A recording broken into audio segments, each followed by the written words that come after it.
Welcome to Impact Factor, your weekly dose of commentary on a new medical study.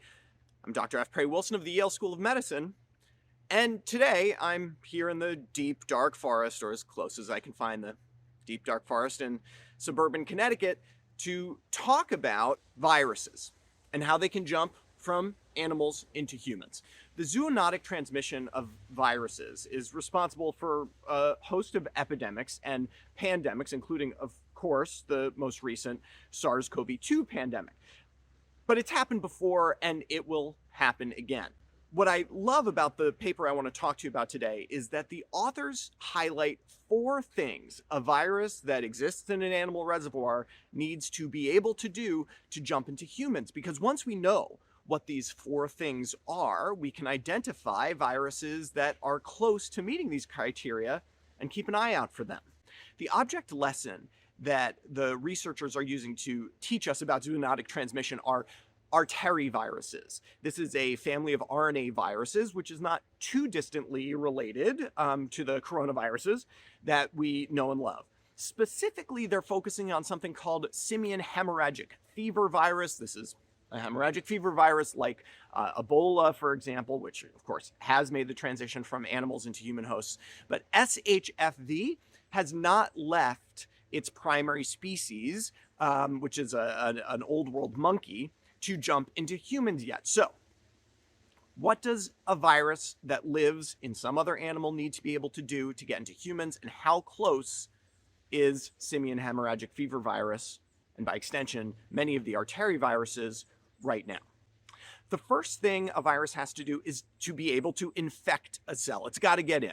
Now, the simian hemorrhagic fever virus, the authors show through some nice experiments, uses a cellular receptor called CD163, which is an important cellular receptor. We need it. It helps scavenge heme groups as red blood cells break down. So it's on macrophages and monocytes, for example. Now, the virus attaches to a very similar receptor on the monkey host, and the researchers show that it has basically no problem whatsoever attaching to human CD163 and thereby infecting cells. So no barrier there. That's step 1. What's really interesting about this is that they looked at a variety of old world monkeys, and actually many old world monkeys have evolved their CD163 receptor to be less susceptible to infection. So interestingly, humans, because we haven't been under selective pressure from this virus, have really no evolutionary defense built into our CD163. It's fully capable of binding this virus, which is concerning. Number 2, once a virus gets into a cell, that's not enough. It's got to use the cellular machinery to make more copies of itself. So number 2, can arteriviruses use human cellular production methods to make more copies of itself? The researchers investigated this, and as you can see here, no problem whatsoever. So these viruses can do just fine replicating inside human cells. Number 3, innate immunity. So this is basically, in the case of viruses, interferon, right? These are substances that we produce to defend against a broad variety of viruses. They're innate to us. We don't have to have seen the virus before. And unfortunately, interferon does not seem to be a particular barrier to replication of simian hemorrhagic fever virus. And finally, number 4, adaptive immunity. So this is, have we seen this virus before, and thus do we have some memory T and B cells there that are ready to leap into action should we become infected again? There's no real evidence of adaptive immunity in humans because this virus has never been shown to have entered humans at all either.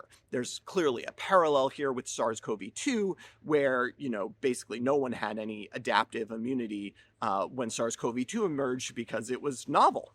The bottom line here, no, we're not going to worry too much about simian hemorrhagic fever virus, but these classes of arteriviruses, which live in old world monkeys, are very close to being able to leap from monkey to human. And as humans encroach deeper into their environment, they're going to come into contact more and more with these animal reservoirs of certain viruses. Now we know what aspects we need to be on the lookout for viruses that may be able to make the jump. And the authors argue we should be surveilling the human population, developing serology tests to see if that jump has been made so we can act quickly enough and stop the next pandemic before it starts. For Medscape, I'm Perry Wilson.